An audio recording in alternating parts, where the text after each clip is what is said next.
Bonjour à tous et bienvenue à ce nouveau podcast dédié au fonds Ports en Part Entrepreneur ISR.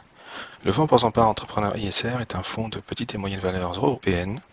Pour rappel, le fonds a élargi son univers d'investissement qui était cantonné aux valeurs françaises à l'ensemble des pays de l'espace économique européen en fin d'année 2021. Le processus d'investissement repose sur 3 piliers. Une approche quantitative qui s'appuie sur les apports de la finance comportementale, une gestion de conviction basée sur l'analyse des fondamentaux de chacune des sociétés dans lesquelles nous investissons en passant par la rencontre de ses dirigeants. À cela s'ajoute également la prise en compte de données extra-financières. Pour rappel, le fonds a été labellisé ISR en décembre 2020. Le fonds se concentre sur les sociétés dont la capitalisation oscille entre 1 et 10 milliards d'euros. Sa capitalisation moyenne est de 9 milliards et la capitalisation médiane est de 5 milliards le 31 mars 2023. En termes d'exposition géographique, la France, l'Espagne et l'Allemagne représentent 59% de l'exposition du fonds, dans la France à 34%. Les marchés financiers des moyennes valeurs terminent le trimestre sur une progression positive. Le facteur le plus important reste la politique monétaire, elle-même dépendante de l'évolution de l'inflation et des perspectives de croissance. Malgré cette évolution positive, la visibilité est faible, du fait de la contradiction de nombreuses statistiques économiques et du stress bancaire qui a eu lieu au milieu du mois de mars. Ceci explique la sous-performance des valeurs moyennes vis-à-vis des grandes valeurs, malgré un meilleur ratio, valorisation et perspective de croissance. Le fonds Ports en Part Entrepreneur a progressé de 4,3% au cours du premier trimestre 2023. Vis-à-vis du trimestre dernier, nous avons augmenter l'exposition vers des valeurs cycliques, aux dépens de valeurs défensives. Le fonds a été plus exposé aux valeurs du luxe et de l'automobile par rapport au dernier trimestre. Le premier secteur est le secteur industriel, renforcé au cours du trimestre également par des valeurs d'équipement industriel, tels que les poids lourds et chariots élévateurs, suivi par le secteur de la consommation discrétionnaire, en progression également suite à l'introduction des valeurs du secteur du luxe. En troisième position, on retrouvera le secteur technologique, renforcé également par des valeurs du secteur des semi-conducteurs.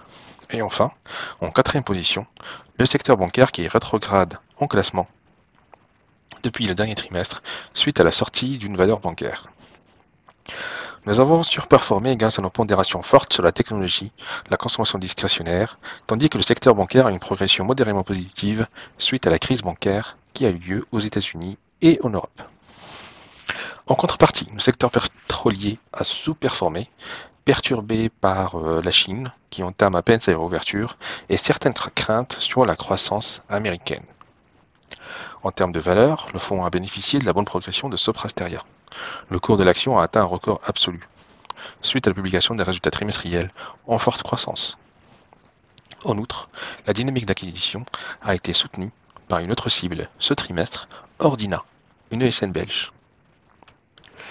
Melexis, une société de semi-conducteurs, a fortement progressé, tirée par la forte montée du secteur en général en bourse, que ce soit en Europe ou aux États-Unis. Le secteur a été relancé après une longue sous-performance et grâce à la reprise du secteur automobile. La mise en avant du potentiel des programmes d'intelligence artificielle avec le lancement de ChatGPT a également été un soutien assez fort. Melexis, dans notre portefeuille, est exposé au secteur automobile. Elle dispose d'une valorisation attractive et n'est limitée que par les capacités de production de ses partenaires dans ses perspectives de croissance. En troisième position, nous retrouvons Elis, initié au mois de décembre, qui a progressé de 28% ce trimestre. À la faveur d'une valorisation relativement faible, une confirmation de la croissance et d'une gestion saine des coûts, en plus d'un schéma de désendettement crédible.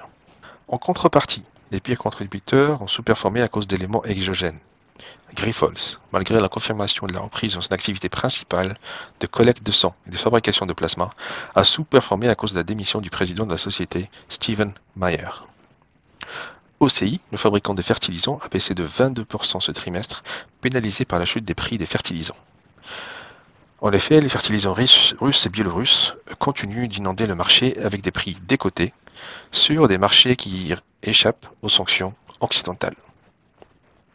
Enfin, Bank Inter a souffert plus que son secteur, malgré son statut best-in-class au sein des banques espagnoles, pénalisé par la perte des confiances sur les banques et par des rumeurs sur la fragilité des dépôts, des rumeurs qui seront démenties à la suite de la publication des chiffres du premier trimestre. En termes de mouvement, nous avons initié quelques valeurs dans l'industrie qui ont démontré un momentum favorable sur les prises de commandes, sur la croissance et sur l'amélioration des marges. Ainsi, nous avons initié une position sur Renault qui devrait accélérer sur la production de véhicules, profitant à la fois de la détente des problèmes d'approvisionnement et d'un programme de nouveaux véhicules ambitieux. En même temps, nous avons apprécié l'éclaircissement des relations avec Nissan à la suite de la mise en place d'un nouvel accord d'alliance plus équilibré, plus synergique que le précédent.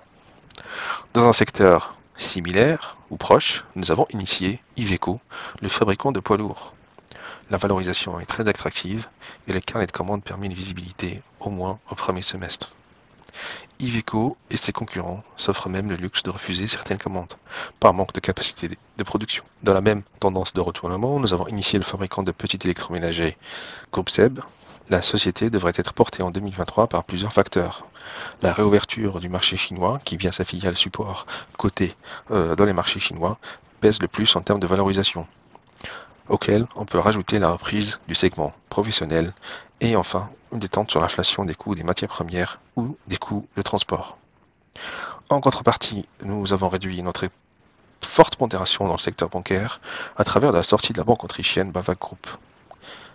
Nous allons également réduire notre surpondération au secteur de l'énergie, dont le momentum boursier s'est retourné. La détente sur les prix de l'énergie s'est confirmée par une moindre consommation de gaz, portée par des conditions météorologiques avantageuses, mais également par des conditions financières plus difficiles pour le secteur des énergies renouvelables.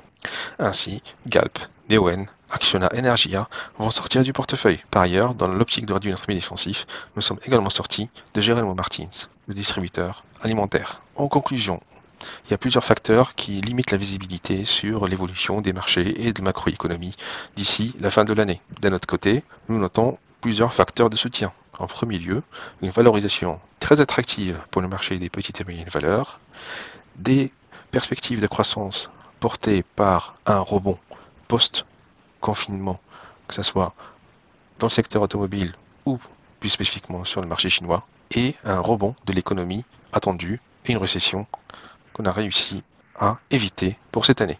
Je vous remercie pour votre intérêt et je vous donne rendez-vous pour le prochain podcast au deuxième trimestre. Ce podcast réalisé par Ports en Part Gestion est à destination d'une clientèle professionnelle. Il a été enregistré uniquement à titre d'information et ne constitue donc pas une incitation à investir ni un document contractuel. Les opinions émises dans ce podcast reflètent un jugement au jour de son enregistrement et sont donc susceptibles d'être modifiées à tout moment sans préavis. Les données chiffrées utilisées par Ports en Part Gestion proviennent de sources qu'elle estime fiables. Toutefois, Ports en Part Gestion ne saurait être tenu responsable de toute décision prise ou non sur la base d'une information contenue dans ce document, ni de l'utilisation qui pourrait en être faite par un tiers. Pour plus d'informations, connectez-vous sur www.portsenpartgestion.fr. Merci.